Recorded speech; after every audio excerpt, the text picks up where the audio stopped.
Bueno, muy buenas noches. Mi nombre es Andrés Arley Méndez Mejía, contador público titular y estudiante de Administración de Empresas de la Universidad de Pamplona. Para mí es un placer estar el día de hoy con ustedes. Continuamos con este ciclo de eventos organizados por el Consejo Nacional de Contadores Públicos sobre temas que interesan a la profesión. En esta ocasión tenemos dos invitados especiales de la Casa del Consejo Nacional de Contadores Públicos. Rafael Franco Ruiz es contador público y magíster de Administración, Economía y Financiera, quien ha ejercido profesionalmente como presidente del Consejo Técnico de la Contabilidad Pública y representante actual de las instituciones de educación superior en la Junta Central de Contadores. De igual forma, a Jaime Hernández Vázquez, quien es contador público, especializado en revisoría fiscal y gerencia, gobierno y asuntos públicos, quien ha ejercido profesionalmente como expresidente de la Confederación Iberoamericana de Contabilidad y expresidente de la Confederación de Contadores Públicos. El día de hoy, estos dos contadores públicos, Jaime Hernández Vázquez y Rafael Franco Ruiz, nos invitan a este panel en qué va la reforma de la revisoría fiscal, propuestas y acciones. No siendo más, damos apertura a este hermoso evento. Bueno, buenas noches ya, buenas noches, tardes a todos. En primer lugar, agradezco la amable invitación del Consejo Nacional de Contadores Públicos y agradezco la amable invitación también del profesor Franco Ruiz, con quien después de mucho tiempo volvemos a coincidir en estas lides de la profesión contable. Sea lo primero decir que para abocar el tema de las posibles reformas de la revisoría fiscal hay que analizar el contexto actual y los antecedentes de la profesión. Desde siempre, los que hemos participado en estos desarrollos profesionales y en estas luchas de la profesión, hemos considerado la revisoría fiscal como una creación propia, una creación de arquitectura nacional, una creación donde el talento y la inteligencia de los contadores públicos colombianos le han dado la fuerza necesaria para constituirse en un modelo ideal, tanto en el orden nacional como en el orden internacional. Lamentablemente, intereses que conocemos, que siempre han estado presentes en las discusiones que hoy se han dado en el pasado y que hoy también se llevan a cabo, buscando que se le respeten sus mercados, buscando que se le respete su forma de acción, o mejor, buscando que se le siga prohijando la protección de su llamada industria de auditoría, siempre se han opuesto a estos modelos o formas de control inspirados desde el ámbito de la fiscalización.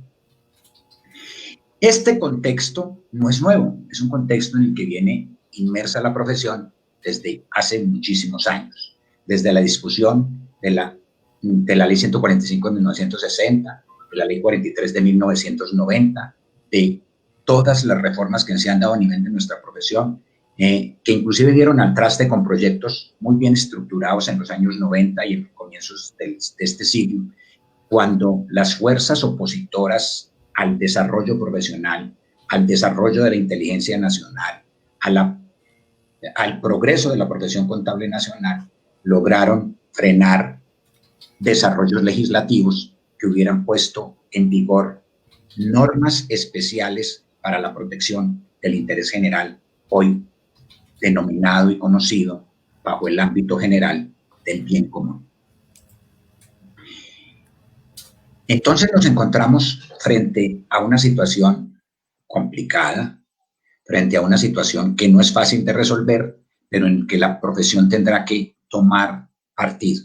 Y cuando digo la profesión, me refiero a todo el estamento, no solamente profesional, sino también a los estudiantes de contaduría pública, hoy ya próximos a salir y ejercer la profesión, porque la defensa de la revisoría fiscal es una necesidad, no solamente en bien del país, en bien de la protección del bien común, sino fundamentalmente en bien de la profesión.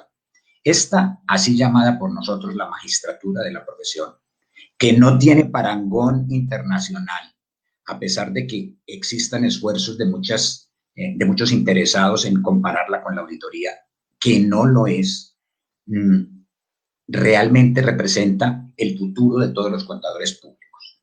¿Y por qué digo que es el futuro de los contadores públicos? No hay en Colombia un modelo de ejercicio, ni llamamos un servicio profesional de carácter obligatorio para el contador público distinto de la revisoría fiscal. Habrá la posibilidad de entregar la fe pública a nivel de elaborar o presentar los estados financieros, que también es un servicio reservado a nosotros, como nosotros del artículo de la ley 43, pero es fundamental la revisoría fiscal porque es donde se nota una independencia y una forma de ejercer la profesión muy distinta a la de otros países del mundo. Duré muchos años por fuera de la profesión, hoy vuelvo a estas invitaciones de conferencia por el amigo Rafael, invitado por el amigo Rafael, y me encuentro con el debido respeto de muchos colegas, con que gran parte de la profesión ha tenido, y a riesgo de que no se me oiga bien, una posición genuflexa. ¿Y por qué digo una posición genuflexa? Porque, aunque el término suene duro, esta posición ha sido de connivencia con las influencias internacionales que van en contra del ejercicio profesional. La ley 1314 de 2009, la que se llama, que modernizó el derecho contable, porque bajo el ropaje del aseguramiento introdujo en Colombia la auditoría, ha venido copando los espacios de la profesión. Y uno se encuentra hoy con conferencias donde realmente se dicen, no quisiera catalogarlo de barbaridades, pero sí tendría un adjetivo muy cercano a ello, y es que se dicen o se hacen afirmaciones muy contrarias a la realidad de lo que es la revisoría fiscal, o lo que es a lo que llamamos el control en el nivel de la fiscalización. Estas formas de ejercer la revisoría fiscal a través del modelo de la auditoría, bajo el repago en retiro del aseguramiento, no hacen más que alejar el verdadero sentido de la revisoría fiscal. Por ello, cualquier reforma que se proponga tiene que partir de lo que es la concepción del control, entendido como un sistema compuesto por un conjunto estructurado de procesos organizados de manera lógica y o coherente, con el cual se supervisa, inspecciona y fiscaliza las operaciones de un ente económico para verificar la pulcritud de los resultados, la veracidad de la información que se genera, todo ello conformes a parámetros preestablecidos. Y que es una teoría de carácter desarrollado, moderno, yo inclusive me atrevería a ser un poquito pomposo en la definición, que tiene un contenido científico, no ha sido aceptado por los estamentos profesionales que han vivido por años del ejercicio profesional de la revisoría fiscal, pero haciendo auditoría. ¿Y a qué me refiero con ello? Mientras que fuera del país la auditoría financiera es de libre competencia, es decir, se compite en un mercado de iguales, sea a nivel de firmas o sea a nivel de contadores en los pequeños empresarios. En Colombia, el mercado de la revisoría fiscal es cautivo porque por mandato de la ley, todos sabemos la cantidad de obligados a tener revisores fiscales, y entonces las grandes compañías, las grandes multinacionales de auditoría tienen ahí un espacio cautivo para ejercer la profesión sin tener que salir a competir.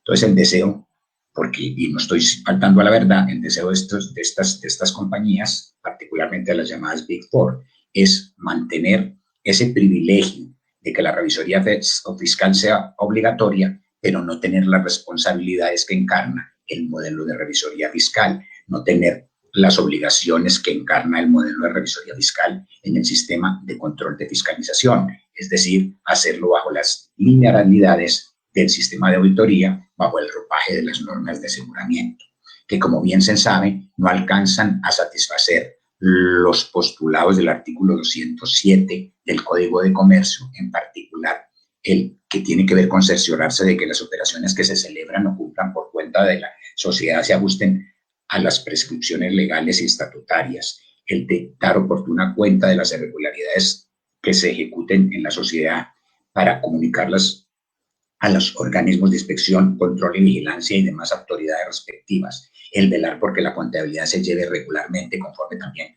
a normas y parámetros postrales establecidos. El dar oportuna cuenta, el colaborar y el cerciorarse y el velar son vocablos pertenecientes a la fiscalización. Por ello, todo lo amalgaman dentro de una masa de la auditoría, diciendo que con la auditoría, que tiene que ver es con digamos, con el examen o evaluación de información financiera histórica, es decir, de hechos pasados, que contradicen de suyo la acepción cerciorarse, que tiene que ver con presencia real, directa, in situ, como lo digo, en tiempo real, para encontrar irregularidades y comunicarlas luego, lo que no se puede hacer con los modelos de aseguramiento. Entonces, bajo esta circunstancia, vamos a encontrarnos en un estadio difícil porque los interesados no quieren que el modelo de fiscalización propio, nacional, nuestro, de creación y de arquitectura contable de los colombianos tenga éxito, sino que más bien se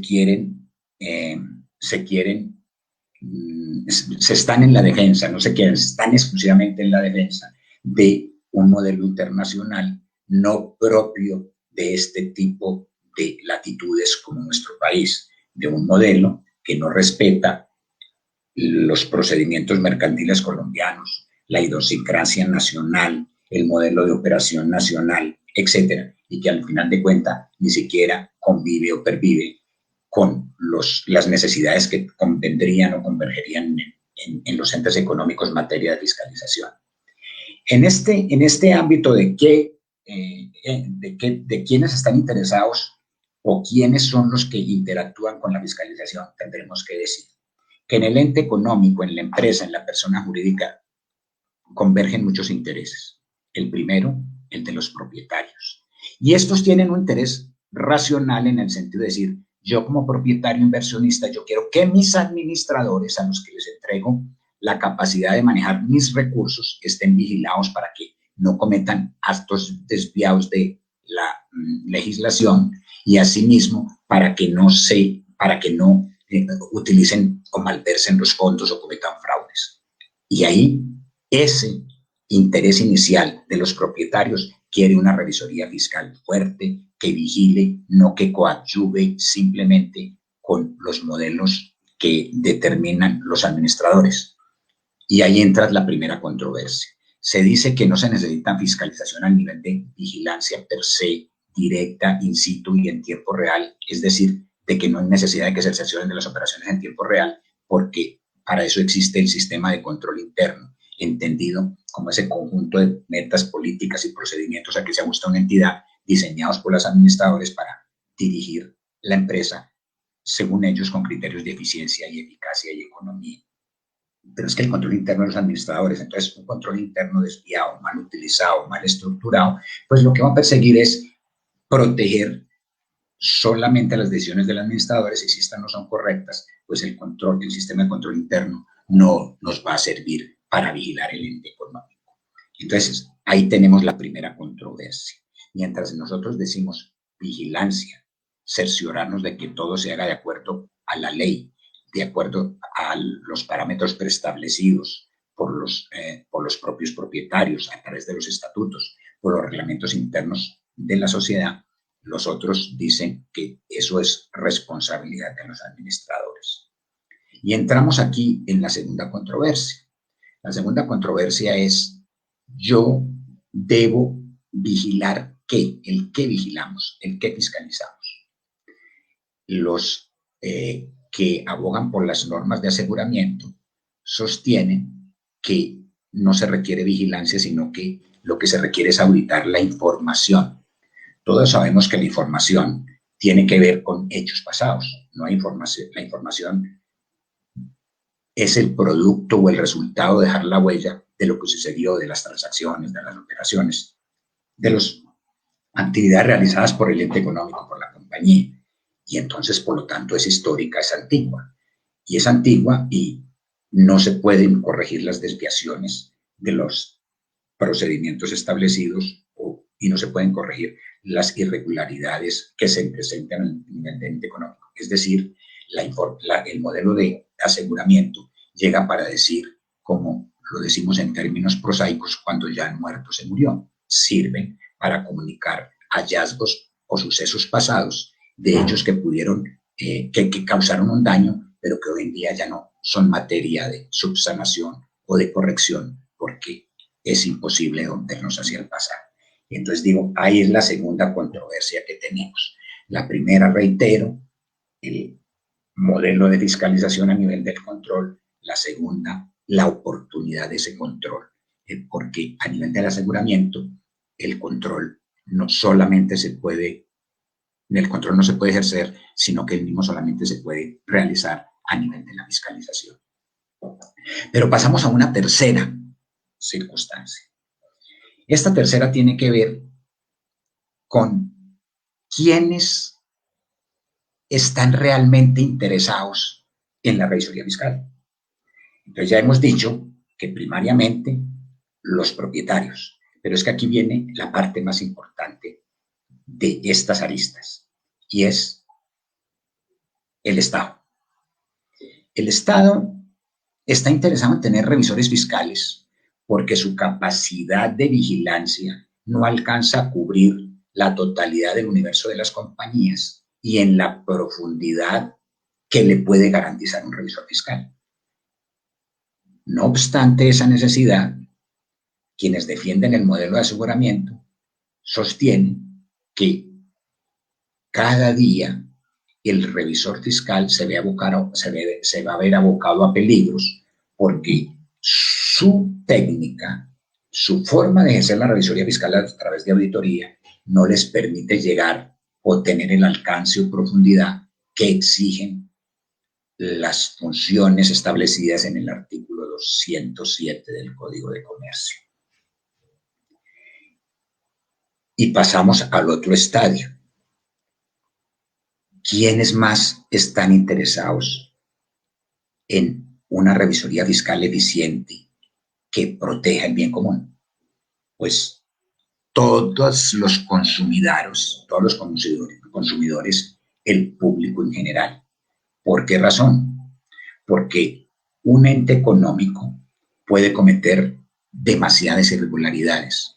Y así ustedes se encontrarán con todos los grandes escándalos que sería largo en este momento enumerar, tanto en el nivel nacional como en el internacional, y esos escándalos se dan es porque a nivel de auditoría es imposible detectar los fraudes y malversaciones que se cometen. He venido sosteniendo que con el modelo de auditoría ustedes no pueden, o con el modelo de aseguramiento no se pueden evitar aspectos tales como protección del medio ambiente,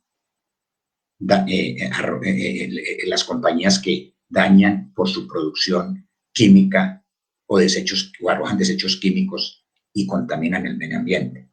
No se puede garantizar la calidad de los productos y de los bienes y servicios ofrecidos, las cantidades indicadas en los empaques, aquellos productos que son del sector de la salud que no están bien hechos. Hoy en día, a lo largo y ancho del mundo, ustedes encontrarán mascarillas defectuosas, medicamentos que no sirven, todo este tipo de aspectos de ventiladores que no han cumplido. Y eso no se puede corregir porque el modelo de control es inexistente, no existe un sistema de fiscalización. Y a nivel de auditoría, eso solamente servirá para que en el futuro, a los 2 o 3 meses, cuenten las historias. He hecho este contexto a nivel muy general para decir que esos son los aspectos en los que tiene que verse abocado la profesión. Cierro diciendo que es necesario que la profesión contable colombiana se manifieste. Y se manifieste participando en comités, participando en estas discusiones y entregando las opiniones, defendiendo el modelo de revisoría fiscal, que es un modelo propio que no tiene parangón en el mundo.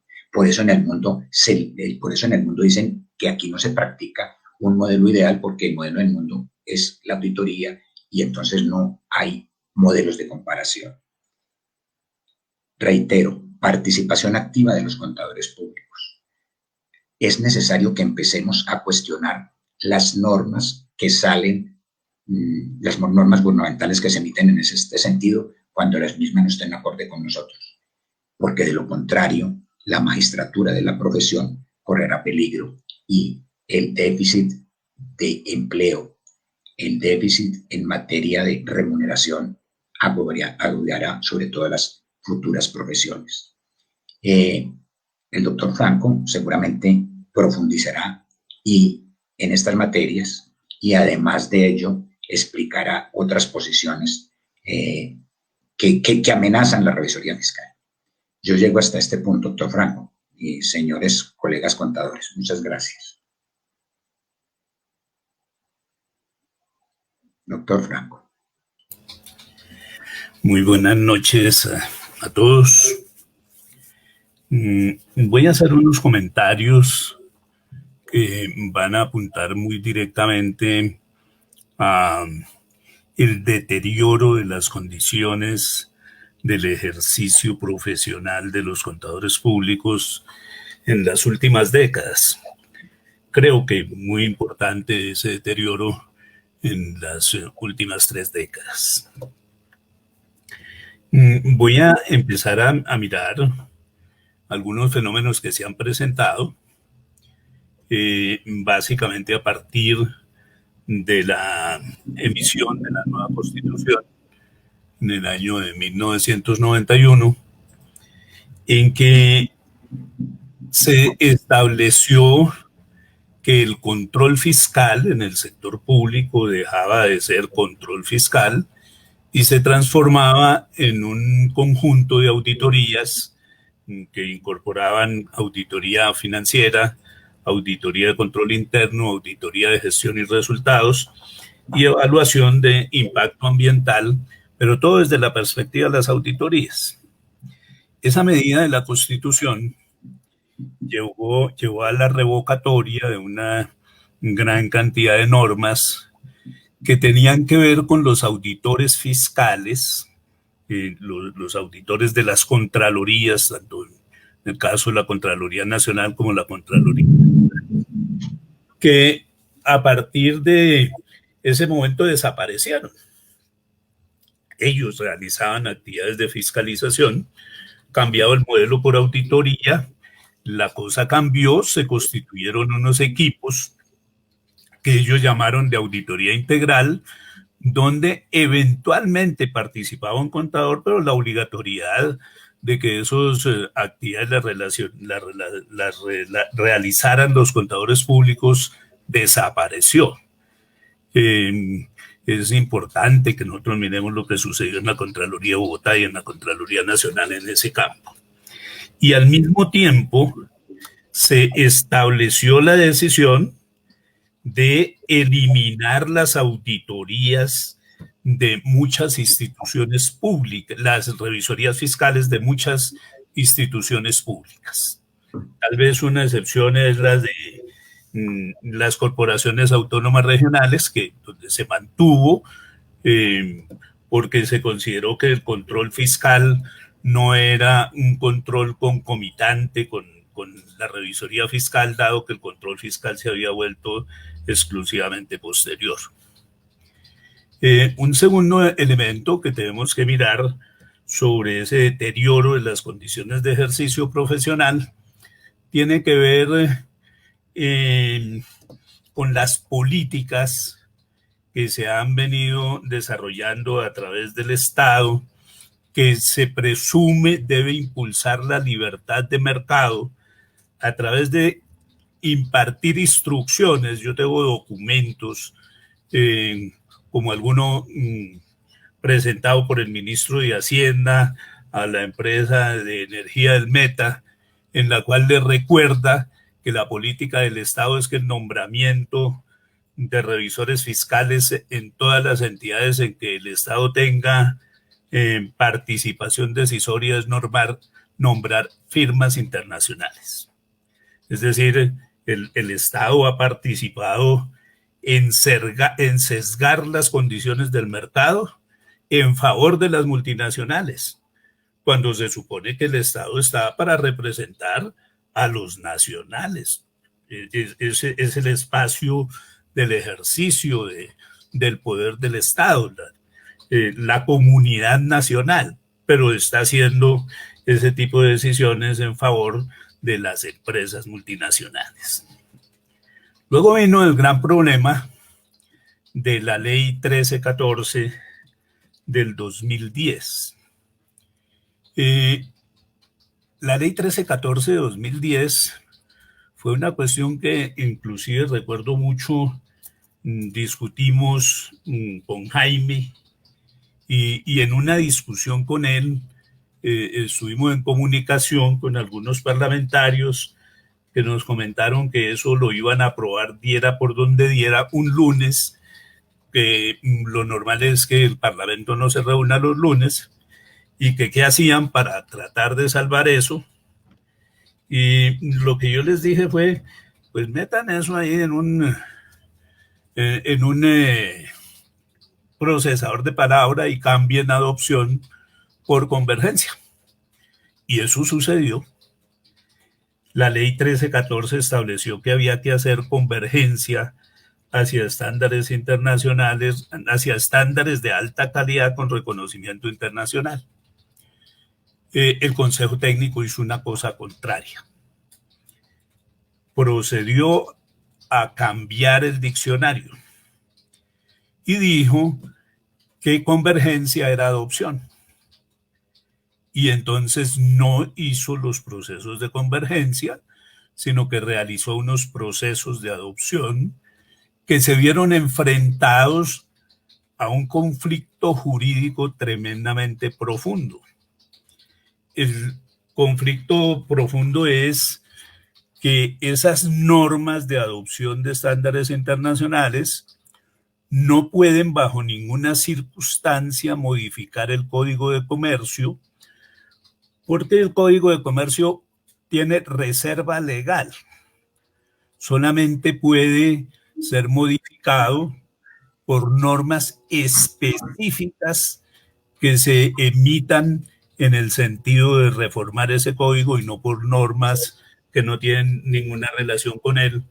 Y eso tiene que tener un trámite parlamentario. Entonces, ¿qué ha sucedido con eso? La contaduría pública quedó en unos terribles dilemas. En el campo de la contabilidad, en el Código de Comercio hay unas normas de contabilidad de general aceptación que dicen básicamente que la contabilidad debe ser histórica, clara, completa y fidedigna, en síntesis. Los estándares internacionales dicen no, vamos a establecer unos marcos de autorregulación para que los empresarios decidan qué es lo que quiere que la contabilidad diga. Eso aparentemente no tiene nada que ver con nuestro asunto de hoy. Y de otra parte, cuando adoptan los estándares internacionales de aseguramiento, entonces dicen con un sentido totalmente inaceptable que esos estándares internacionales de aseguramiento están establecidos como obligatorios para el ejercicio de la revisoría fiscal. Inclusive crean como dos modelos, uno para el grupo 3 y otro para el grupo 2. Esos estándares internacionales de aseguramiento son estándares internacionales de auditoría. Y cuando uno los lee detalladamente, allá dice, estos estándares están establecidos para la evaluación de información financiera histórica, ¿sí? Que es la otra contradicción que ellos no han reconocido, porque las normas de contabilidad dice que no es historia, sino que son una serie de cálculos de valores futuros descontados a valor presente, es el significado del valor razonable, pero las normas de auditoría son para revisar información financiera histórica. Ahí tenemos nosotros un conflicto como serio. Y lo otro es que esas normas de auditoría están establecidas a efectos de examinar estados financieros de propósito general, que en el lenguaje de los estándares de contables son el estado de situación, el estado de resultados, el estado de cambios en el patrimonio y el estado de flujo efectivo. Y son para eso, ¿sí? Es decir, la auditoría hace un examen, llamémoslo así, epidérmico, ¿sí? Que no puede generar ningún tipo de acción por parte de la administración ni por parte del Estado sobre lo que ha hecho una organización. Es una cremita que se unta sobre la piel cuando en verdad las enfermedades de las empresas son subcutáneas y necesitan exámenes mucho más profundos y oportunos. Y esos exámenes más profundos y oportunos están establecidos en la ley. La revisoría fiscal tiene unas funciones que no son de evaluación, sino que son funciones de vigilancia. Vigilancia. Y no es de vigilancia de informes, es vigilancia de actividades. Las funciones de los revisores fiscales, si nos quedáramos solamente con el artículo 207, aunque son más, allí siempre se hace cerciorarse, vigilar, velar, porque las transacciones cumplan una serie de elementos. Algunos dicen que es que a la revisoría fiscal la tienen como un árbol de Navidad, que cada vez que sale una norma le ponen más funciones. Cuando uno examina las cosas con el debido cuidado, parece que el asunto no es así. Hay grandes quejas por dos funciones nuevas que se adicionaron a los revisores fiscales. La primera en una norma que se llama Ley Anticontrabando, en la cual se le estableció la función de reportar a la unidad de investigación de activos financieros del Ministerio de Hacienda todos los actos sospechosos de constituir prácticas de lavado de activos. Y la otra, que se deriva de la Ley Antisoborno Internacional, que dice que los revisores fiscales deben denunciar todas las operaciones sospechosas de violar, de constituir delitos contra la administración pública, el orden económico y social o el patrimonio económico. Pero eso no es nada nuevo. El numeral segundo del artículo 207 ya lo decía. Denunciar las irregularidades. Lo que pasa es que el artículo 207 decía que esa denuncia la hiciera ante los máximos órganos de dirección y administración de la entidad.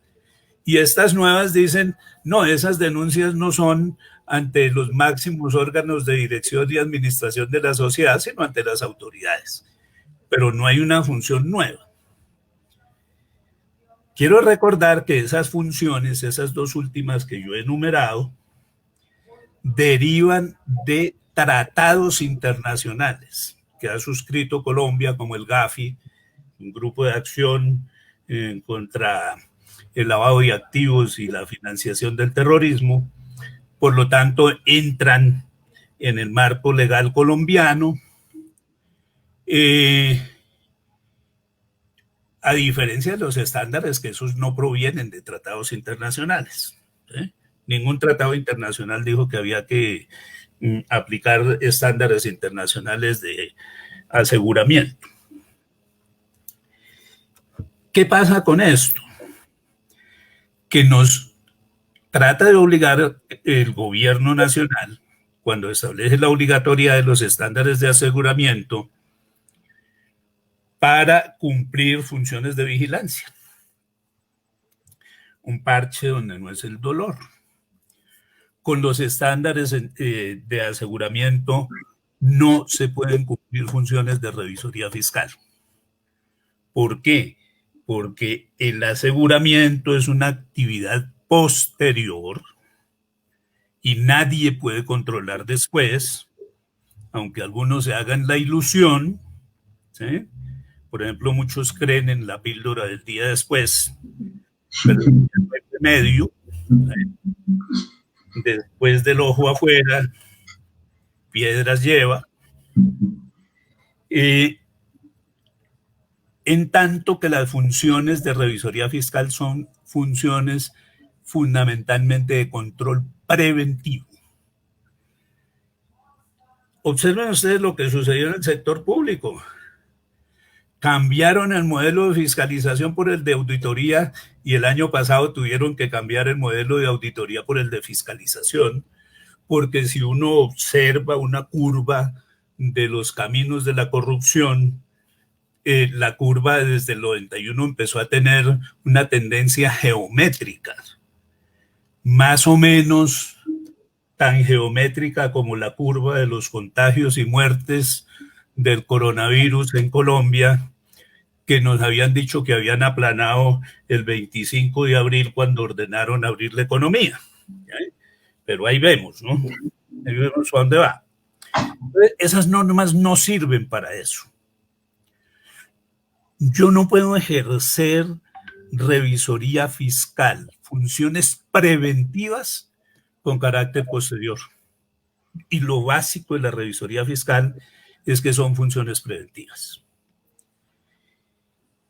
El gobierno ya se dio cuenta de eso, de que tiene un problema, porque una cosa dice el Código de Comercio y otra, el famoso DUR, el Decreto Único Reglamentario de la Industria Contable, en lo relacionado con aseguramiento, y entonces empezaron a buscar unas estrategias, no el gobierno, sino las firmas internacionales.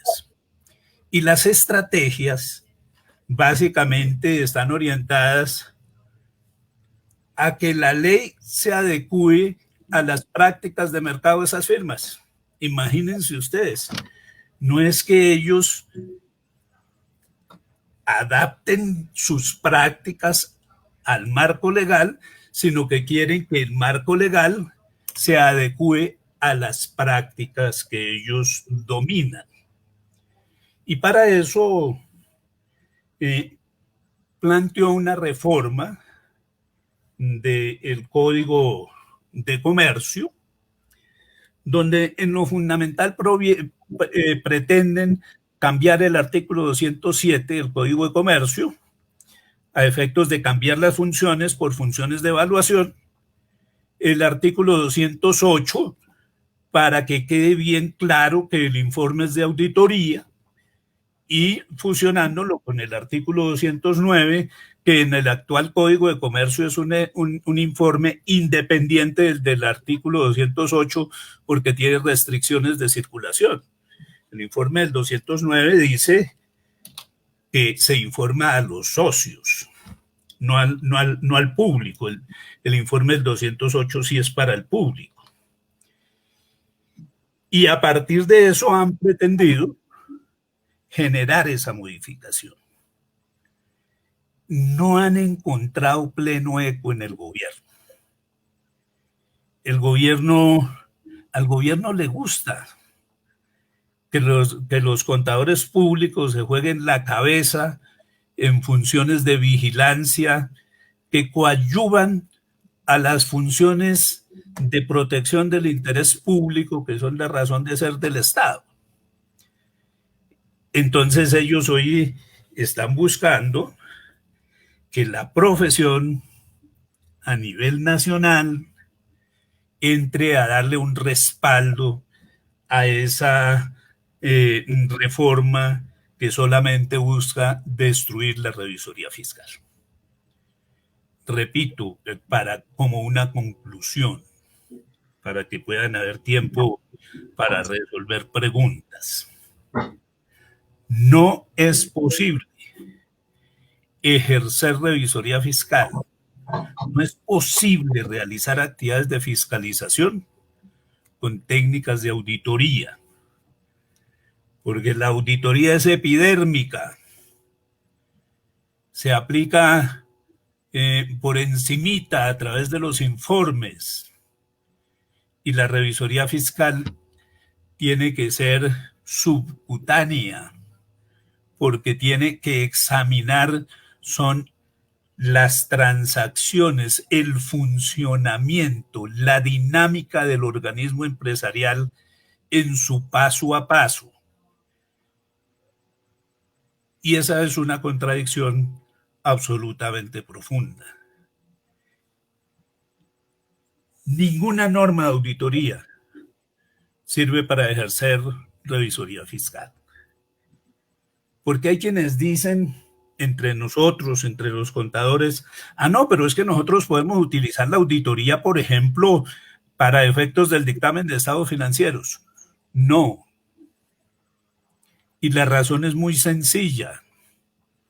La auditoría examina los estados financieros que la administración realiza, construye. La revisoría fiscal lo que hace es vigilar el proceso de construcción de la información. Hasta las mismas normas de ética que ellos pregonan dicen que uno no puede hacer autorrevisión. Y si el revisor fiscal veló porque la contabilidad se llevara regularmente, si fuera a examinar los estados financieros con la lógica de la auditoría, se estaría autorrevisando.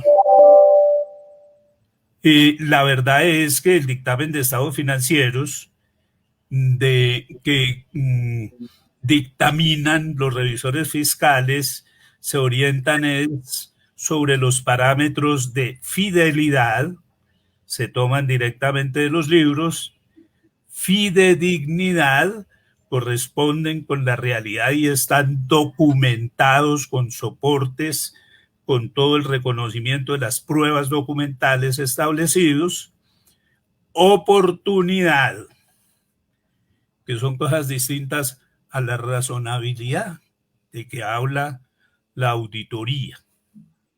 No se puede hacer revisoría fiscal con normas de auditoría. Revisoría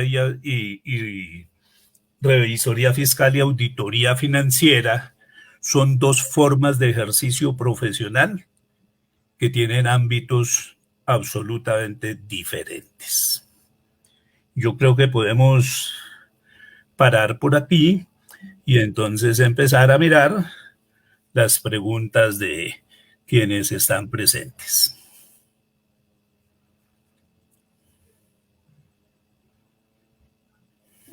Bueno, buenas noches. Por acá tenemos una pregunta, es que está un poquito larga.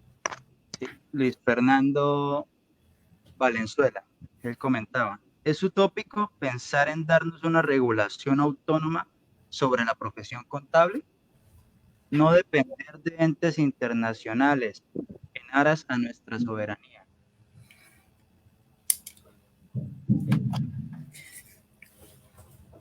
Conteste, doctor Hernández. Bueno.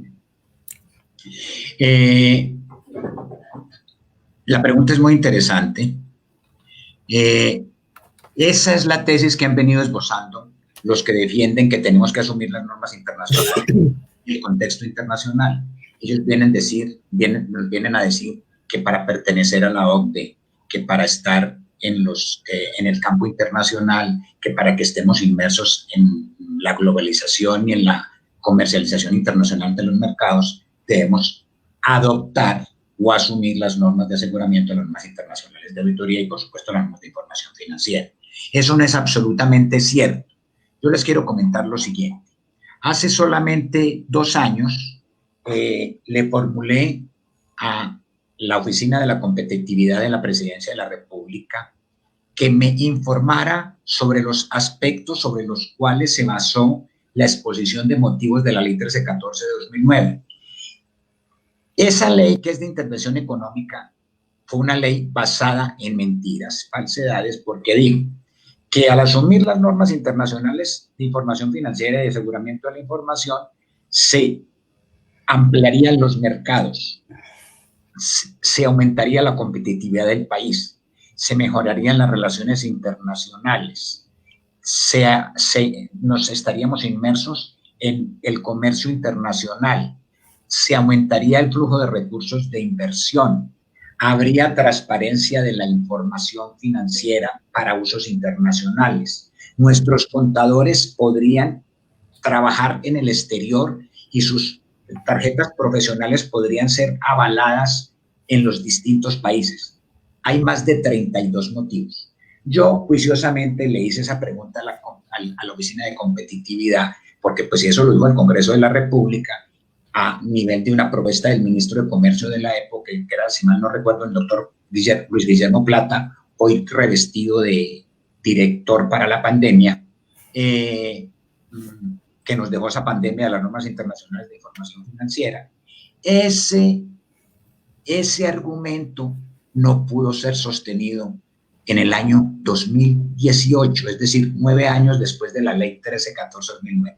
Ese argumento que le pregunté, sírvanse a explicar cuál fue el aumento de acuerdo con su Oficina de la Competitividad de las Empresas de Colombia, cuál fue el mejoramiento de la sostenibilidad empresarial, cuál fue el mejoramiento de la introducción en los mercados, ¿cuántos? La respuesta en 3 renglones fue: lamentamos informarles que esta oficina no cuenta con esas estadísticas y la exposición de motivos es responsabilidad del Congreso de la República. En síntesis, esa exposición de motivos fue engañabobos, es decir, para decirnos mentiras y justificar una ley que no ha traído ningún tipo de beneficio en esas materias. Es decir, el que diga que las normas de información financiera aumentaron la competitividad del país y que las normas de aseguramiento aumentaron la pulcritud de la información financiera, no es cierto. Miren los recientes escándalos que se han presentado en Colombia, de las libranzas, etcétera. Y me haría largo explicando todas las consecuencias que trajo la ley 1314, que no mejoran para nada, y si es posible sacar normas propias. Por tanto, mi respuesta es categórica: si es posible sacar normas propias que sean respetadas en el orden internacional. Yo quisiera hacer un complemento de explicación que presenta Jaime. Desde luego, eso implica que nosotros debemos entender que la contabilidad no es una acumulación de información para producir un informe, sino que la contabilidad tiene otras lógicas. La contabilidad es producir los informes que exija la sociedad. ¿Qué informes exige la sociedad? Información de lo que hacen las empresas, y lo que hacen las empresas no se puede contestar con pronósticos. Es decir, cuando se establecieron estándares internacionales de información financiera, la rendición de cuentas se acabó en Colombia. Se acabó. Eso ya no tiene ninguna validez. La fe pública de los contadores públicos se acabó, porque la fe pública es un concepto jurídico, no es un concepto contable, que le da valor probatorio en los procesos judiciales a los dictámenes de los contadores públicos. Todo eso se acabó. Pero el Código de Comercio está vigente. Y lo que debiéramos estar pensando nosotros es que se debe producir información para la rendición de cuentas, información para la fe pública, es decir, información de costo histórico, y también dar información para efectos de los mercados. ¿Cuál fue la promesa con informaciones a valores de mercado? Que se iba a lograr que todas las empresas lograran conseguir financiación, que los inversionistas llegaran en masa a comprar partes de interés o acciones de las empresas que presentaban este tipo de información, porque eso iba a facilitar que las pequeñas y medianas empresas llegaran a la Bolsa de Colombia a cotizar.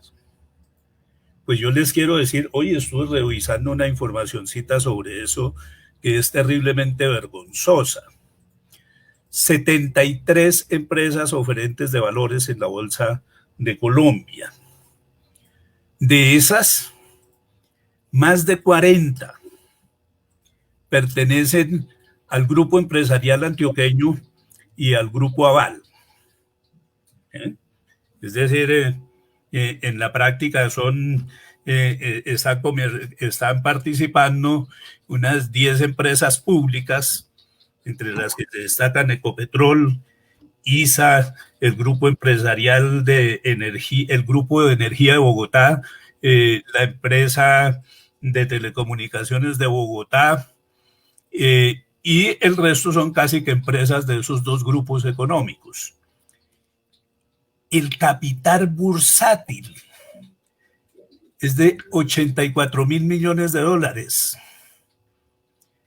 menos del capital bursátil de una sola empresa de los Estados Unidos, de Apple, que es de 250.000 millones de dólares. Para que vean los ridículos que somos adoptando ese tipo de normas. ¿Se ha incrementado la inversión extranjera en capital de empresas? No. Han venido sucursales de empresas extranjeras a hacer explotaciones extractivas, pero aquí no ha habido nuevas empresas en general, ¿sí? Entonces, eso no funciona. Pero, es decir, el ejemplo que nos pusieron, ¿no? Europa adoptó los estándares internacionales. Esa es una información falsa. En Europa, todos los países de Europa continental tienen normas contables y las normas de información financiera para los mercados de valores se aplican únicamente a grupos empresariales, ni siquiera empresas individuales, a grupos empresariales que cotizan sus acciones en bolsa. Y eso es una circunstancia totalmente distinta a la que nos dijeron aquí. Uno se puede conectar con los requerimientos de información internacional, con desarrollos propios de la contabilidad. Y esos desarrollos propios de la contabilidad, igual que las prácticas de fiscalización e inclusive las prácticas de control, deben estar al margen de normas específicas. Las normas contables, por ejemplo, en Colombia están muy bien estructuradas en el Código de Comercio. ¿Sí? Contabilidad es histórica, clara, completa y fidedigna. ¿Sí? Contadores, miren a ver cómo van a construir esa historia clara, completa y fidedigna con su leal saber y entender derivado de la sabiduría que debe caracterizar el ejercicio de las profesiones liberales. Pero si a nosotros nos dicen, en esta transacción lleve esto al débito y esto al crédito, entonces no somos una profesión liberal, y esa es la agresión más grande que le han hecho a la profesión a partir de la ley 1314. Aquí teníamos una pregunta, es un poquito larga, pero pues yo se las leo aquí en resumidas cuentas, pero es muy importante. No sé si la puedo agregar aquí. El decreto 2420 del 2015, anexo 4, contiene las normas de aseguramiento de la información y obliga a los revisores fiscales de empresas del grupo 1 y algunas empresas del grupo 2 a aplicar NIAS y las ISAE. ¿Qué opinión les merece? Adicionalmente a esto, la sentencia del Consejo de Estado del 2020, como consejero ponente Milton Chávez, niega la suspensión temporal pretendida de la Ley 1314 del 2009.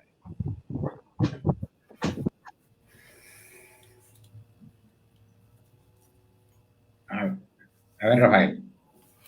Bueno, yo voy a decir dos cositas.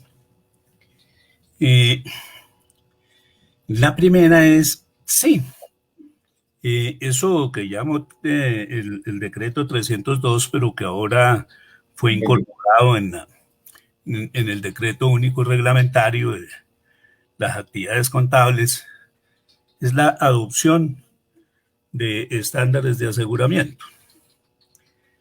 Y ellos pretenden que eso hay que aplicarlo para hacer revisoría fiscal. Tienen un problema.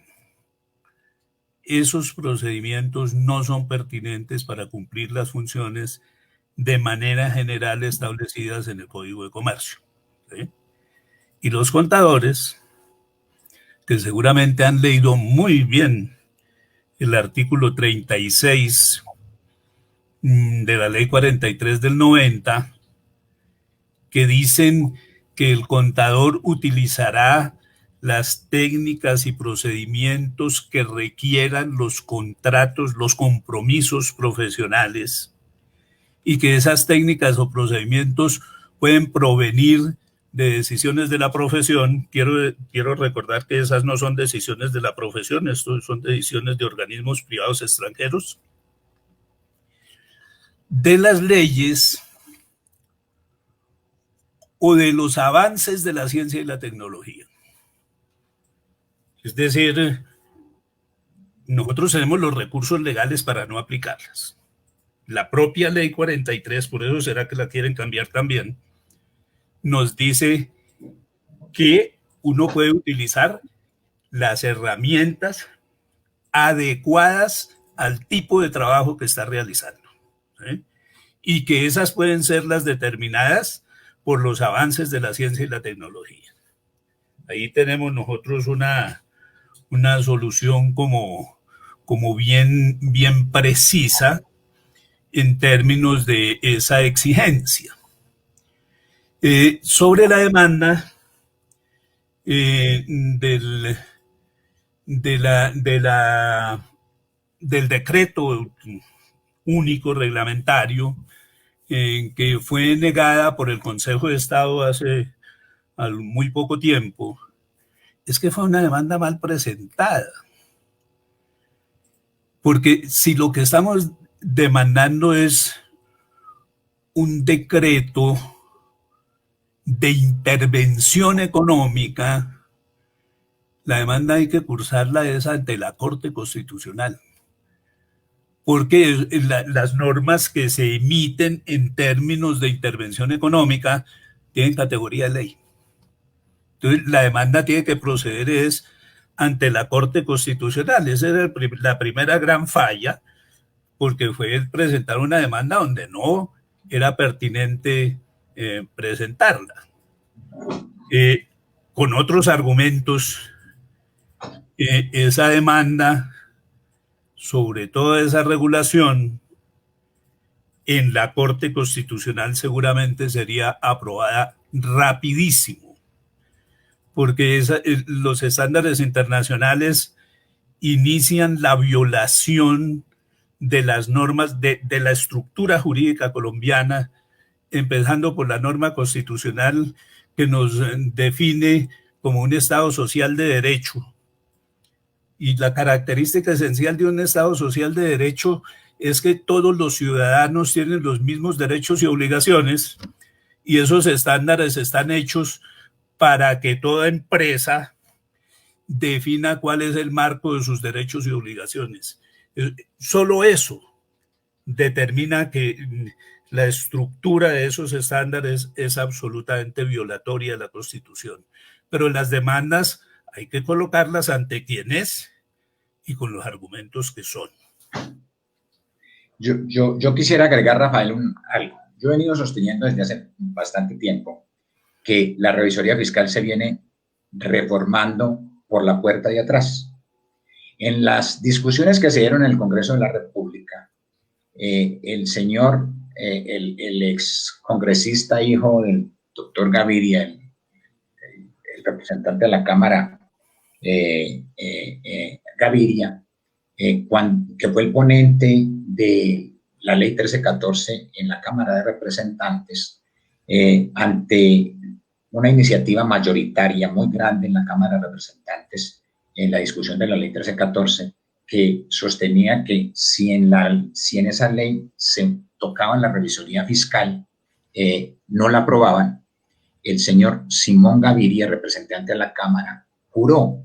Les invito a que ustedes consulten los anales del Congreso, las gacetas del Congreso, y encontrarán en esas sesiones que él juró y garantizó que la revisoría fiscal no se tocaría, que la revisoría fiscal, dijo, está en el Código de Comercio y ahí se queda, no será tocada.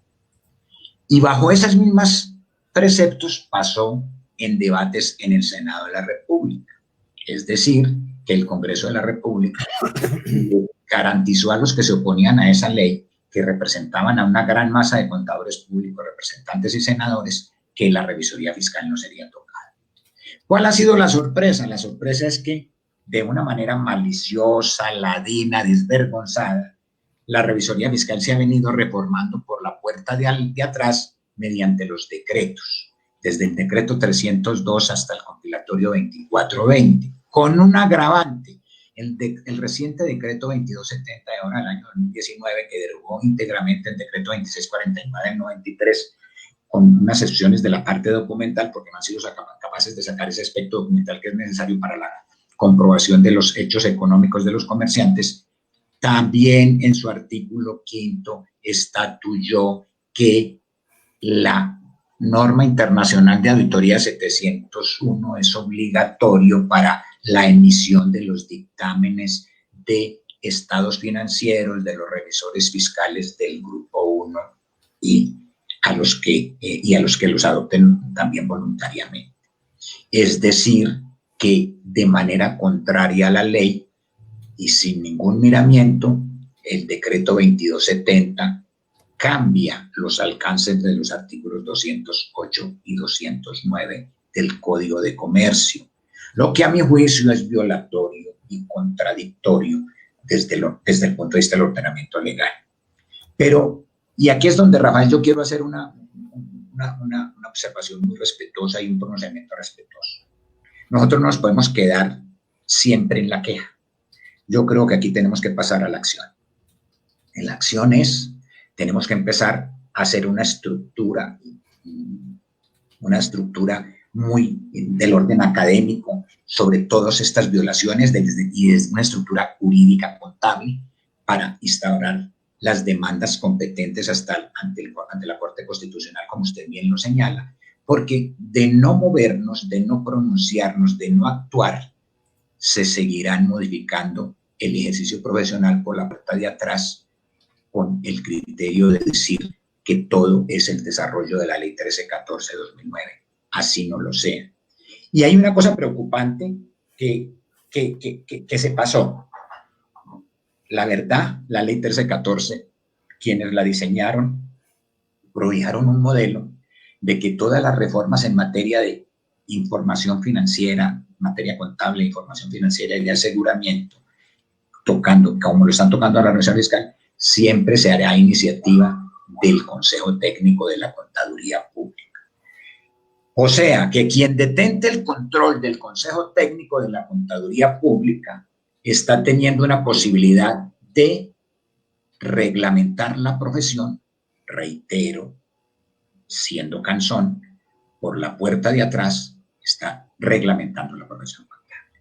Porque es que se está inclusive pasando de lado la Ley 43 de 1990, como usted lo sabe, Rafael, porque por la puerta de atrás también metieron un código de ética internacional que en modo alguno se equipara con el que tenemos nosotros en la Ley 43, usted bien lo sabe como miembro de la Junta Central de Contadores, no tiene sus alcances, y lo que se hace ese código de ética internacional es garantizarle la continuidad a quienes ejercen las normas de aseguramiento, en este caso la auditoría, para preservarlos de sanciones y que sus actuaciones queden impunes. Entonces, mientras no actuemos, vamos a seguir en la misma circunstancia de que organismos como el Consejo Técnico de la Contaduría Pública, prohijados por la disposición de la Ley 1314, propongan al Ministerio de Comercio y al Ministerio de Hacienda, que no son los más conocedores de estas materias, normas y decretos que van a seguir reglamentando por la puerta de atrás y sin nuestro conocimiento la profesión contable en sus materias de ejercicio.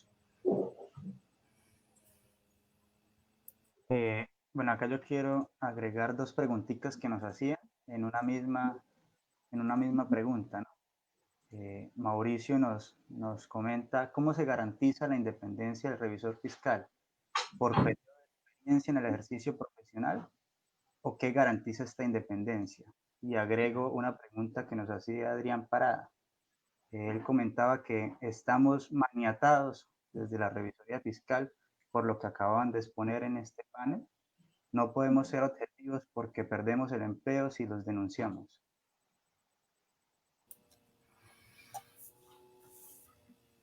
Yo aquí simplemente diría, Rafael, sí, sigue, Rafael. Mire, un asunto muy importante frente a la independencia es que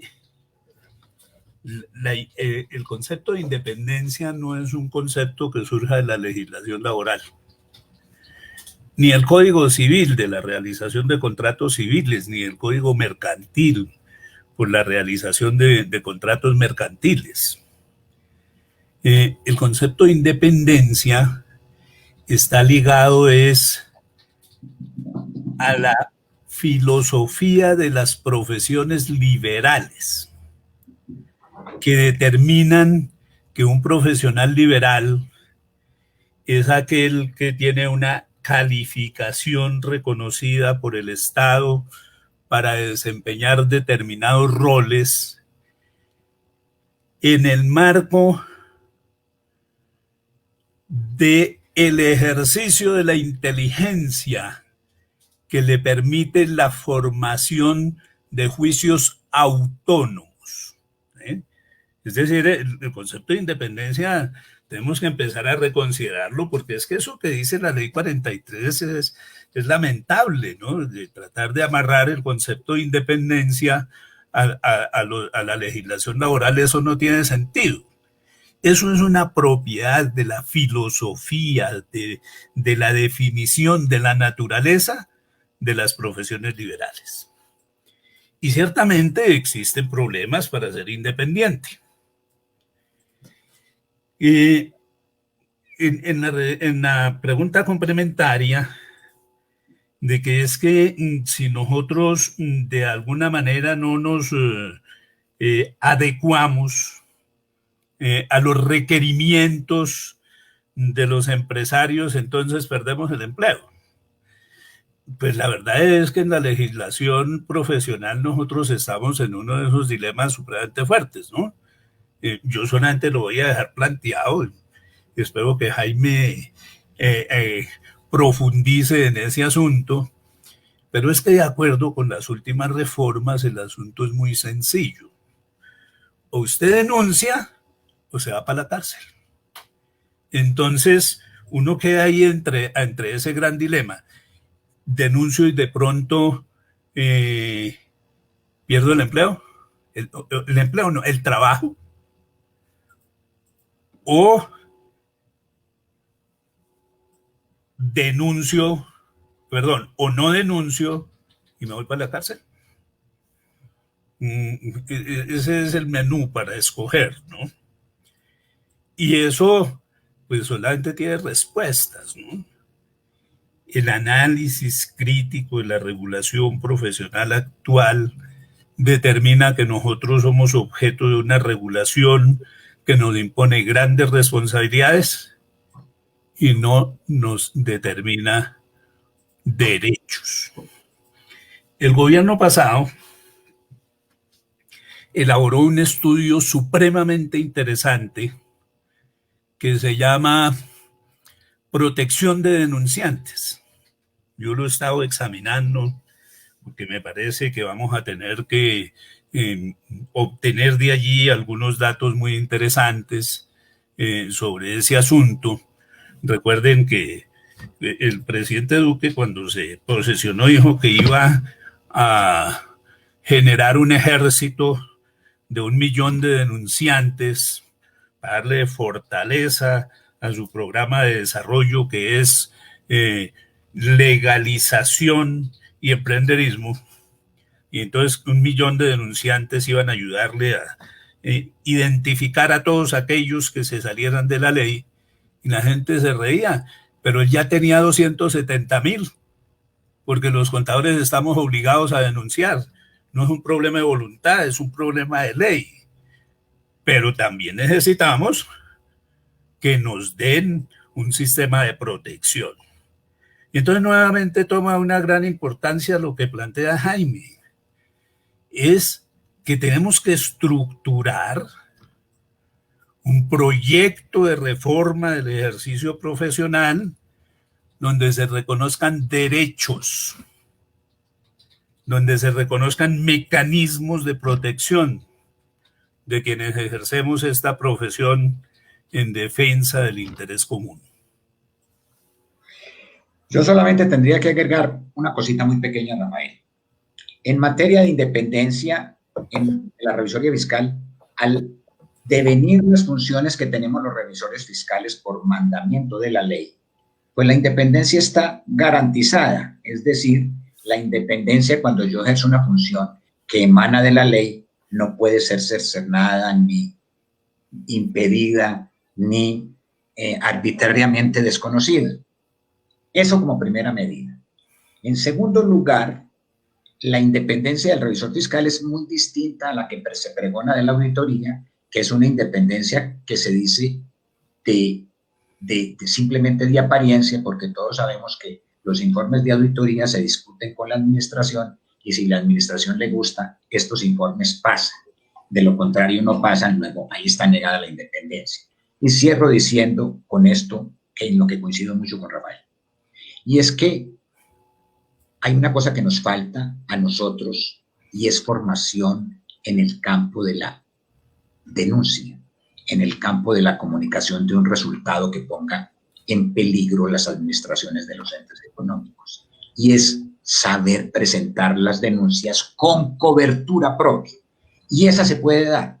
Si yo presento una queja por una irregularidad ante una misma inspección de control y vigilancia como una superintendencia de cualquiera de los ramos, si yo sé presentar esta denuncia, en la misma puedo pedir la protección y amparo de la superintendencia respectiva, que al tener funciones de vigilancia y de policía administrativa, puede garantizarme la protección en el desarrollo de mi contrato. Pero tengo que pedirlo, en eso hay que decir. Yo por eso me sorprendo hoy en día que esa sería una de las obligaciones del Consejo Técnico de la Contaduría Pública, explicar cómo se cumple con la función del Código de Comercio de colaborar con las entidades gubernamentales en las materias en las que nosotros vamos a denunciar irregularidades o fraudes o malversaciones o hechos que no se ajustan a la legalidad. Ahí el Consejo Técnico de la Contaduría Pública podría sacar propuestas para el gobierno en esa materia, porque tiene la competencia, y adicionalmente podría elaborar guías para el ejercicio profesional.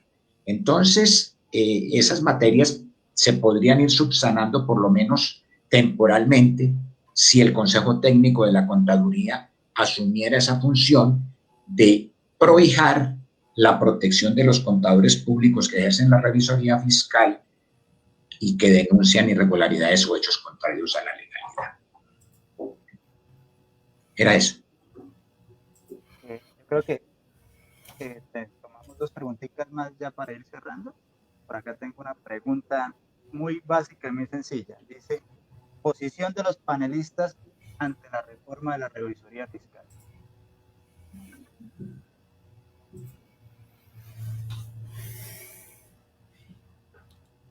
A ver, pues, ¿quién empieza, Rafael? Bueno,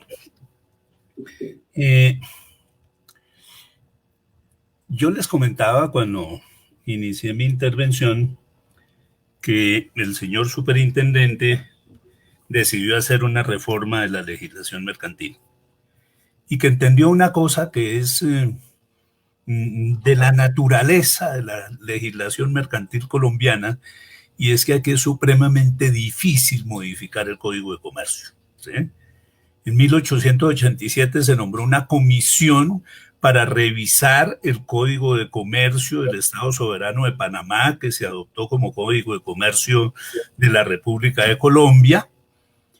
Y esa comisión únicamente pudo incorporar algunas pequeñas modificaciones en el gobierno de la Revolución en Marcha. Luego se constituyó otra comisión durante el gobierno del general Rojas Pinilla, que solamente llegó a conclusiones con la emisión del nuevo Código de Comercio en 1971. Es decir, aquí reformar un Código de Comercio es una aventura.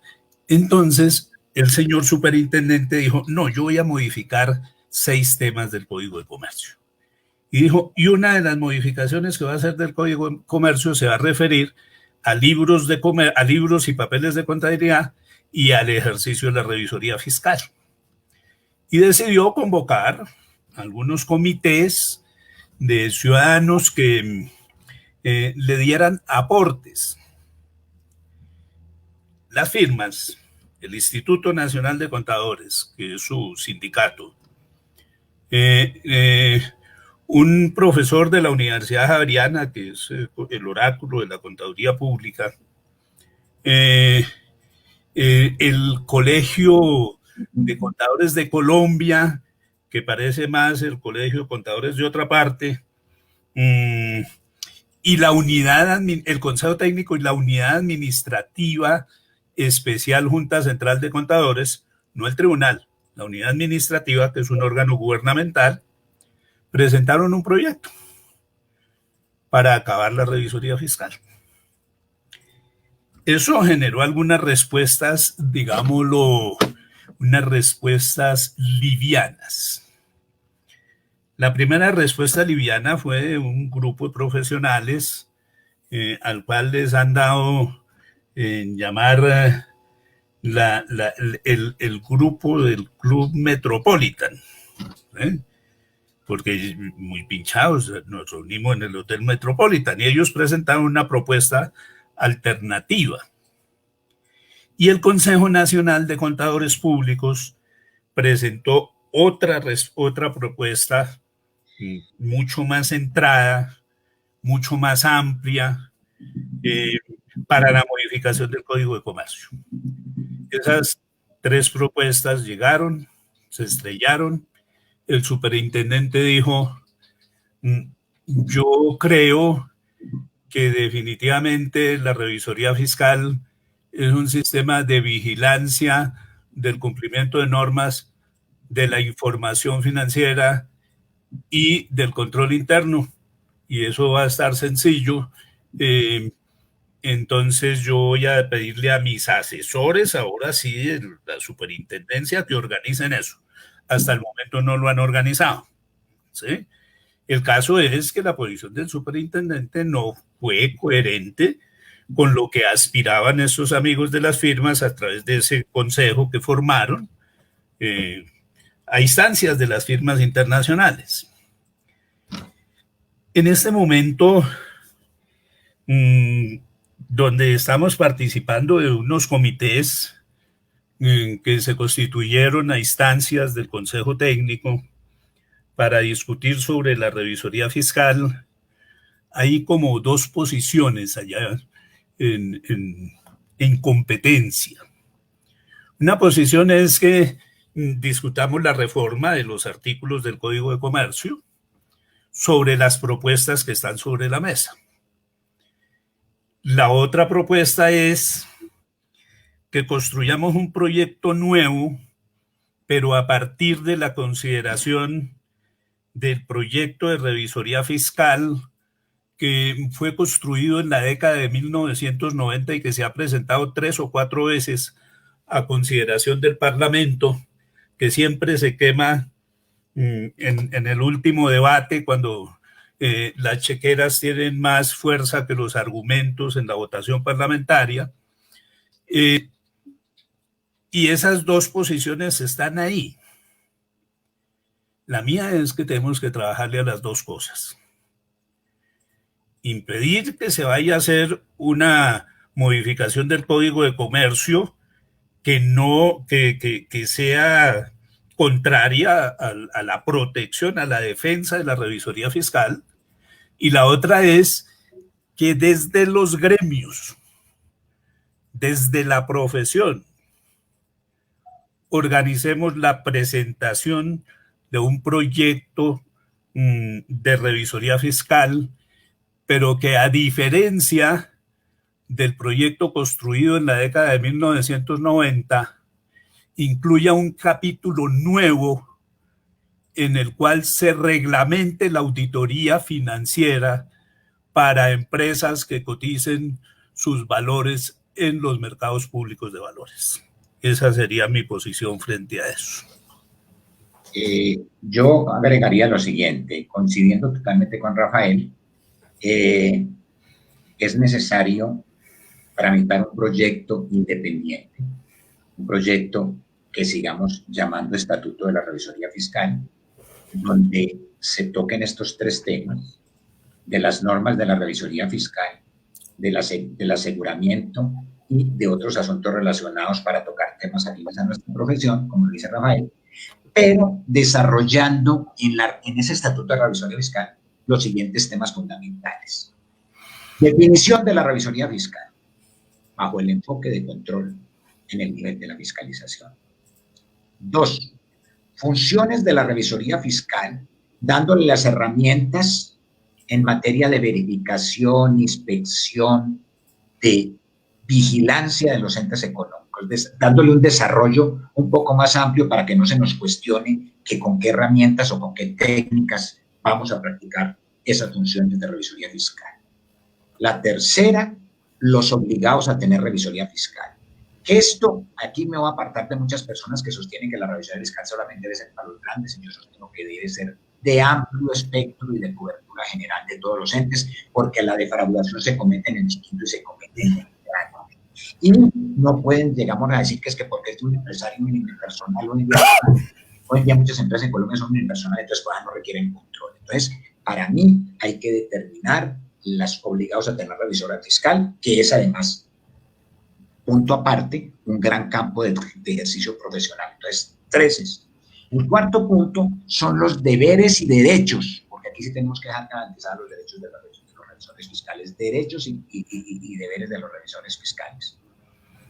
Y un quinto punto que tuviera que ver con las calidades para ejercer esa revisoría fiscal.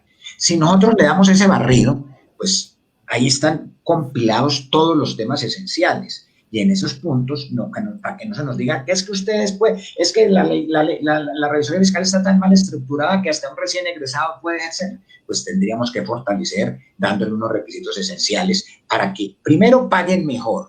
Segundo, el contador público en su calidad de revisor fiscal tenga una mejor preparación para ejercer las funciones y para que esté acorde con la respetabilidad de esa magistratura. Teniendo así, si lográramos sacar un estatuto de esa calidad, sería muy ambicioso, estaríamos protegiendo la profesión. Y con esto le envío un saludo al profesor Alfredo Rojas, y es el mismo que yo conozco desde hace algunos años, que le agradezco mucho la pregunta desde Google.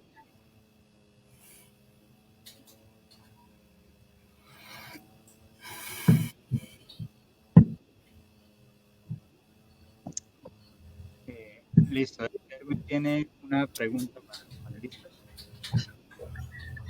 Muy buenas noches. Buenas noches. No, colega Jaime y Rafael, muchas gracias de todas maneras por estar presentes aquí en esta actividad del Consejo Nacional de Contadores.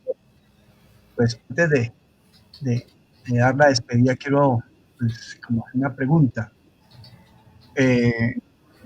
Muy importante la apreciación frente a la estructura que debe tener un estatuto de la revisoría fiscal y las reformas que plantea el colega Rafael frente a la categorización como que deben tener las auditorías financieras. Pero digamos que todo esto unido de la reforma que se está pensando, si no la unimos a la reforma de la ley 43, pues vamos, digamos que reparando o mejorando el carro, pero al conductor no lo vamos preparando. En este caso, la gran falla de la Reserva Fiscal, entre otras, es la capacitación, es decir, la preparación en la parte educativa. Hasta donde, digamos, tenemos que estructurar también esa capacitación para que lo que está haciendo actualmente, la gran parte de la capacitación en las universidades es enseñar auditoría financiera como reserva fiscal. Prácticamente es lo que se está, digamos, llevando.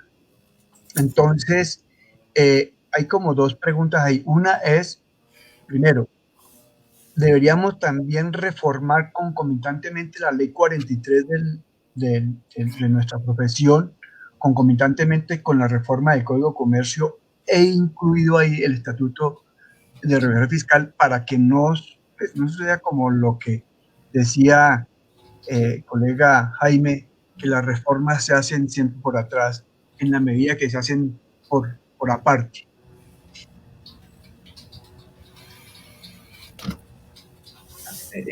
A ver, Rafael, nosotros estamos de acuerdo, es decir, usted ha hecho una observación perfecta, en el sentido de que es necesario reformar y actualizar la ley 43 de 1990.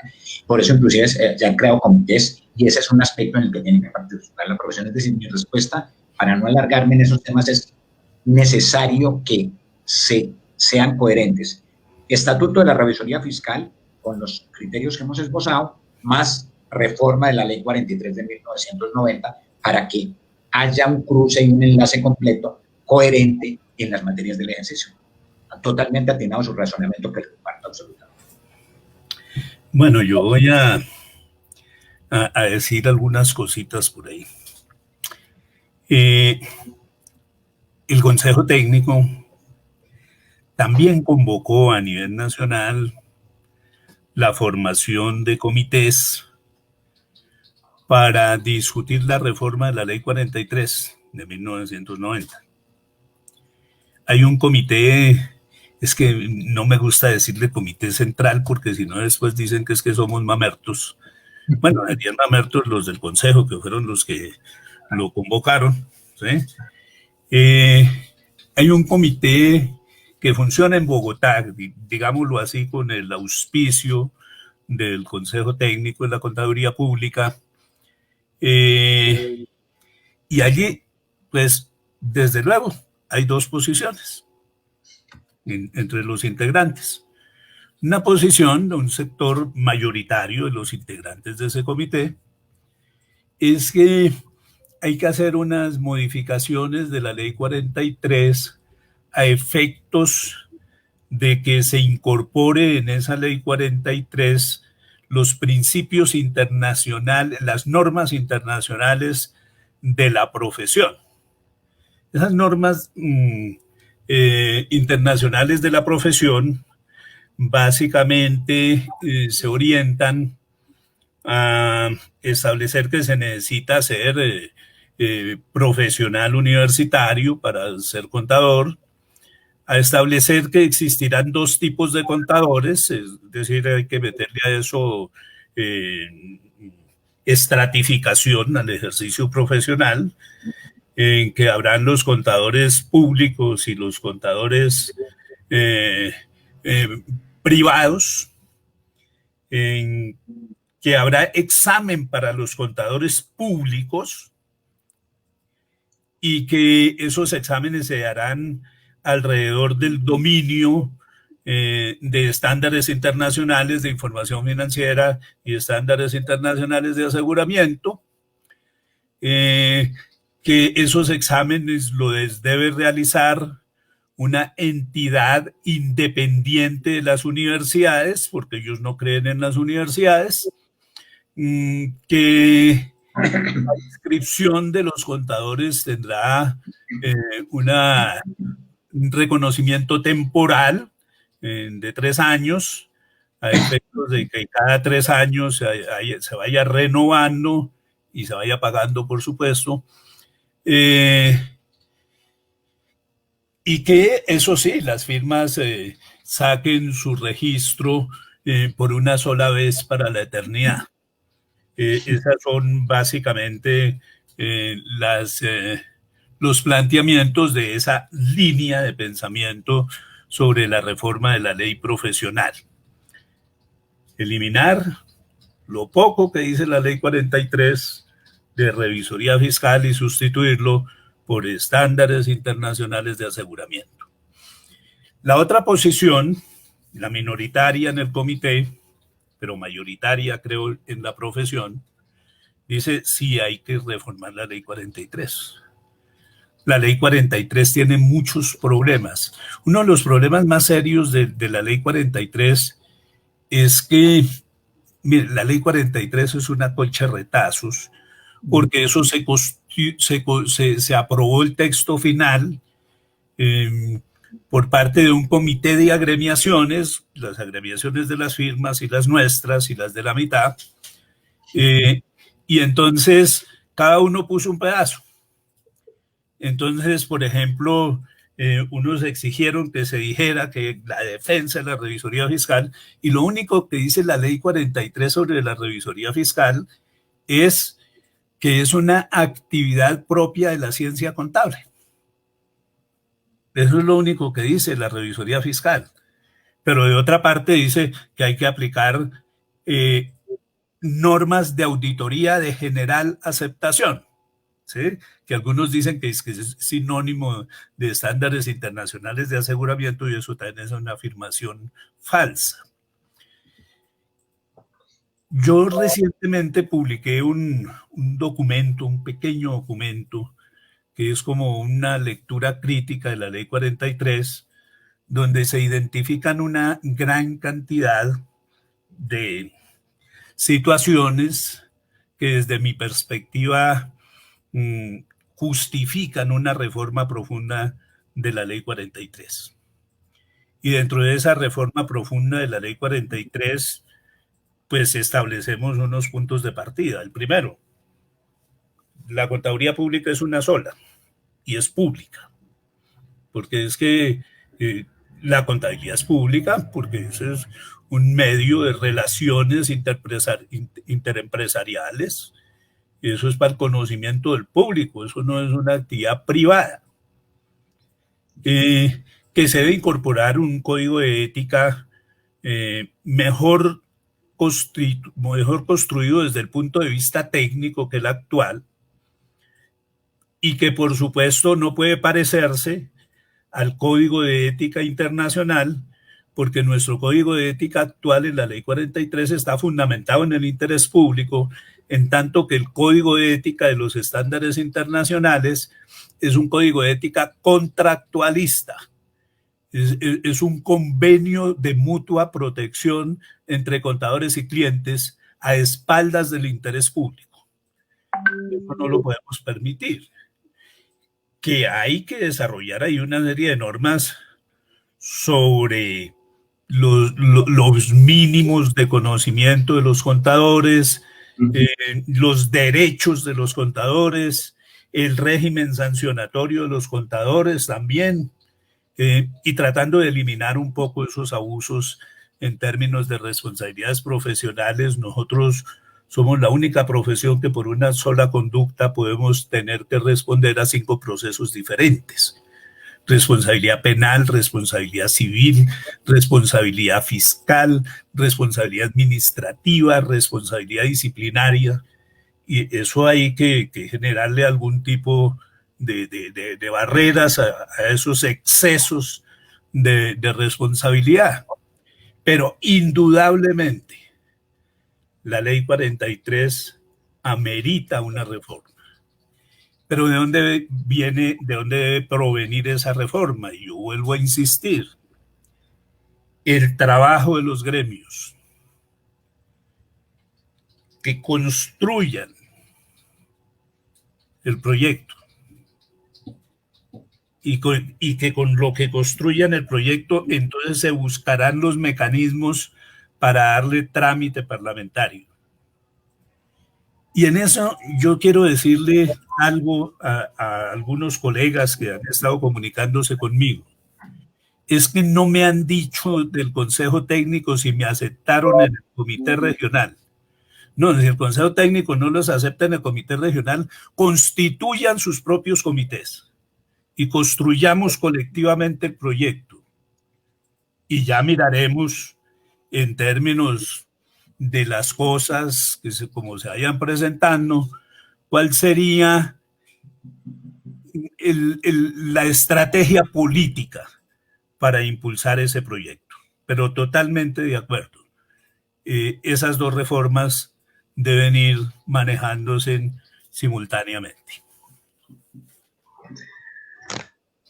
Bueno, yo agradezco, de verdad, los valiosos aportes que han hecho esta noche nuestros dos máximos representantes de la Contaduría Pública, que han estado pues al frente de muchas actividades y luchas de la profesión. Y pues ahora nos llama a estar ahora pues más despiertos. Tenemos una responsabilidad muy grande en el sentido de que pues el Consejo Nacional de Contadores Públicos tiene pues dos proyectos, el de Estatuto de Revisión Fiscal y tiene el de colegiatura. Nosotros somos partidarios de que el gobierno de la profesión debe cambiar, debe enmarcarse dentro de lo que habla la Constitución, el artículo 26, en el sentido de que las profesiones deben estar en un colegio o debemos hacer una colegiatura y cambiar pues las condiciones un poco dispersas como está la profesión desde el punto de vista administrativo, disciplinario y técnico. Entonces debemos buscar es una estructura que permita realmente que la profesión tenga sus verdaderos canales de expresión.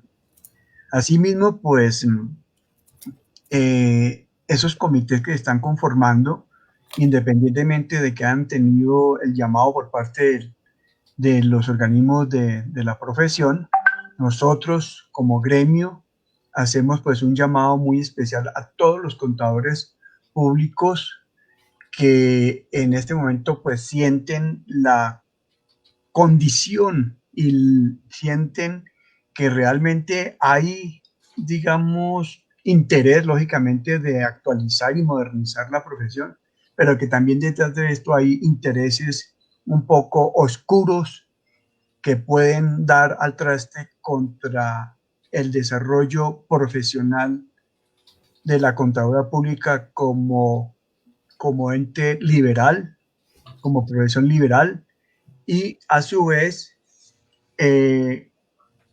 como responsable pues ante la sociedad de los reportes de absolutamente todas las actividades comerciales que están en el Estado. De tal manera que en este momento es coyuntural la actividad de todos los contadores públicos en el sentido de que tenemos que llamar a la unidad, al consenso en torno a las verdaderas,